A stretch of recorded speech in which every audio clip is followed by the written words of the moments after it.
Hello, and thanks for tuning in today as we delve a little deeper into Native American heritage, education, and awareness in Charlotte-Mecklenburg Schools. Today I'm joined by Stacey Moretti, Project Manager within the Office of Diversity, Equity, and Inclusion, as well as Kelli Wallace, Assistant Principal at Palisades Park Elementary School, a member of the Lumbee Tribe, and also a member of the Indian Education Parental Advisory Committee. And last but not least is Kamden, Kelli Wallace's son and second grader at Palisades Park Elementary School. With their help today, we're going to seek a better understanding of the Title VI grant, the Indian Education Parental Advisory Committee, and some of the things that you should know about how these entities impact our Native American community and the education of Native American heritage in our schools.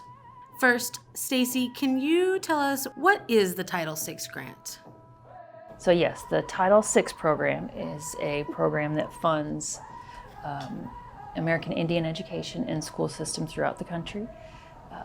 School systems apply for it every year based on the number of students you have in the school system. And how we find those students is through a form called the 506 form. They tell us basic information, their tribal membership information, and then we can track their membership in the school system. All of the focus areas through our grant are identified by the Indian Education Parent Advisory Committee, which is made up of parents of students, plus students, and a teacher advisor, and our office staff. We come up with what do we want to focus on this year, but the overarching, we provide tutoring assistance, any cultural experiences, so native speakers, if there's an event going on in the state like a powwow or something and students want to go to that, we can support in that way. Any kind of career counseling, college preparation, any kind of assistance they would need related to academics. We also provide speakers if a school requests a speaker during Heritage Month. We reach out to our resources and provide them a native speaker that's appropriate for the age group and whatever topic they're wanting. And so, Kelli, as a member of the IEPAC, can you speak more about the purpose of the committee? The Diversity and Inclusion Department here in CMS has, partnerships with several different entities, and the Metro Carolina Native American Association happens to be one. I did not grow up in the Charlotte area, but I grew up in Lumberton, North Carolina, in Robeson County, which is the hub for the Lumbee tribe, and there are, lots of Lumbee people who have moved to the Charlotte area or to the Metro Carolina area and identified each other. And so not only is it a way for us to connect families with each other, but it's also a way for us to advocate for the 40 students in CMS who are currently identified as Native American or Alaskan Native. We think that there are more, and that's one of the charges right now on our advisory committee is to identify, bring awareness to those students about who they are and then who we are, and our job is to work with CMS to create opportunities for success for our Indian students, and maybe that looks like awareness to them, but it also looks like awareness, to the other people around them, other people in the school, and it's just a way for us to use the funding that we have, make sure we're using those resources in a way that is going to create, opportunities. There are, through the advisory committee, we're making decisions about how to use those resources, but we're also making decisions about how to educate CMS and educate the Metro Carolina area that we are here and we're not necessarily sitting on reserved land, or we are heavily invested in the community. We are able to walk in two worlds, play traditional instruments, modern instruments, cook traditional foods, and still in turn be able to exist in the modern world. So it's a way for us to connect our students in CMS with resources. And so I want to go back to our Office of Diversity, Equity, and Inclusion. What's something the department does that impacts the Native American heritage education or awareness in our schools? We have some other partnerships that are national, which isn't really a one-to-one partnership. It's just a resource for any supplemental materials that we might need for teachers, especially for culturally responsive teaching, especially this time of year with the holiday coming up. We want to make sure that when you're teaching about Thanksgiving, you're doing it in a culturally responsible way. And so we have materials that will support teachers if they want to talk about that. Every year our office holds a poster contest during Heritage Month, and it is open to every student in CMS. We work with our arts team to send out information through each art teacher at the school and ask students to create any form of art that they would like. It can be pencil, paint, digital, whatever inspires them, based on information that they've researched and what being a Native American means to them, or what they've discovered, what they find interesting. And then they submit the artwork to our office. At the end of the poster contest period, the parent committee meets and looks at all the submissions, and they select winners at the elementary, middle, and high level. And we go out to the school and award the winners with some nice gifts that are funded by the DE&I budget. So this drawing that you did, what did you do this for?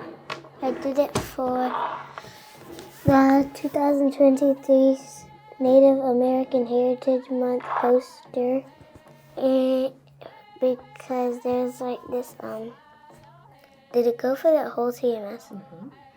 And so you would have to make like something about like the Native American Heritage Month, and you would have to make something like about it. Mm-hmm. And so I made this.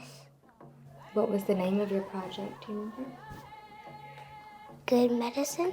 So do you remember what that medicine wheel represents? Like, what's the logo?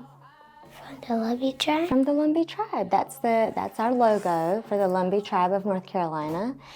And then each one of the quadrants, you put something in there to represent the tribe as well. What'd you put in each one of the quadrants? So this one was my ancestors with a dove in it. And then this one was the medicine. That's the red hand represents it's safety for Indigenous women and how we take care of each other. What else? And this is the Dark River. That's the Lumber River, which is called the Dark Water, right? Why is that important? Because it represents the Lumbee tribe? It represents the Lumbee tribe, and it enriches the soil so that we've got rich soil for good crops. And what's in the last quadrant? And that's University of North Carolina in Pembroke. Okay. And something special about this is James E. Dial, one of my great-great-grandpa made this. He was one of the 7 founders of the university, right? Why did they build that university? Because for Indian Lumbees. For Lumbee Indians to go to school, right? To go to college. You learned about it while you were creating it? What was that like? it was like learning while I was drawing. I was like learning because I was like searching up things about that on my iPad, and I also learned how to draw that on my iPad too. And he submitted his story, and the parent committee loved it and selected him. And we went out to the school, and he spoke in front of his class, and we gave him a little, nice little gift, and printed the poster for him, his school, and our office, so that we can keep recognizing that until, he graduates if we want. And what was the best part about winning the contest? That I got to share with my class. You got to share all of this information with your class. And did they know about Lundy's before? What did they think? They think that it was really cool. It was fun doing. Because I got to do what I like to do. I like drawing, painting, and all arting, doing art. Okay. And so I got to do what I love.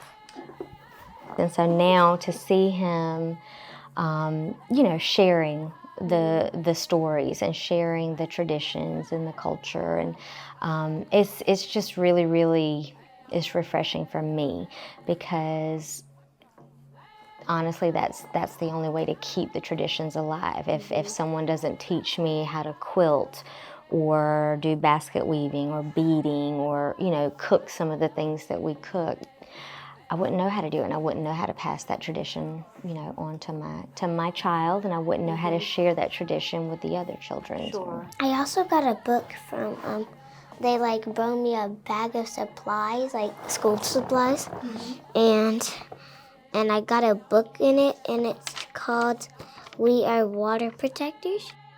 And that led to a really big discussion with him about why water is important, and why people who are very, very much connected to the land are, see that water is very, very valuable to us. Being able to put that literature in students' hands, they were age-appropriate texts, so your high schoolers got a more advanced text, and middle schoolers as well. But just being able to put literature by Native American authors, expose them to art by Native American artists, it allows our students to see themselves in a successful person. Currently, our committee, in our monthly meeting last month, we talked about ways to not only hold a culture celebration for Native American Heritage Month, and not only, put a banner across CMS website, but how do we get schools, even though they may not have a Native American population in the school, how do we create that awareness? So I'm really enjoying being on the committee. It's been really good to connect with other parents, because I don't have that network here, and I didn't have that network at the school that I was at previously, because they're just, the population is either not there or not identified. So the big thing right now is identification and awareness. That's getting that form in the hands of our teachers and our parents, so that students can identify, and then we can recruit more people to the committee, and more people means more thought partners and more ideas, which can only contribute to our ability to celebrate culture and highlight students, and create more and more opportunities for them in school. The important piece lies in the well-roundedness of education. Like, we should be able to create avenues, like I said, for student success, but then also for student acceptance, which leads to safety. And, obviously, aside from instruction, safety is our number one priority in CMS, and in order to create, a sense of safety and belonging, that awareness has to happen. and conversations. Having a second grader or, a 5-year-old kindergartner understand how they contribute to the makeup of their classroom, what they bring to the table and how important it is, they start feeling good about themselves. And their friends, start understanding more about who they are. And that does create, a type of just kindness and curiosity, which can only be a good thing for our students and their families as well. He's one child, but if one child can talk to a classroom of 22 children and teach them about his tribe, they will begin to feel that his tribe is just as important as he does. Well, thank you so much to Stacey Moretti within our Office of Diversity, Equity, and Inclusion for coming out and explaining more about the Title VI grant, as well as Kelli Wallace, Assistant Principal at Palisades Park Elementary School and member of the Indian Education Parental Advisory Committee for coming out and explaining about the hard work that they're doing. And a big thank you to Kamden, second grader at Palisades Park Elementary, for coming out and talking to me about his art poster and his experiences. Thanks again for tuning in, and I hope you have a wonderful day.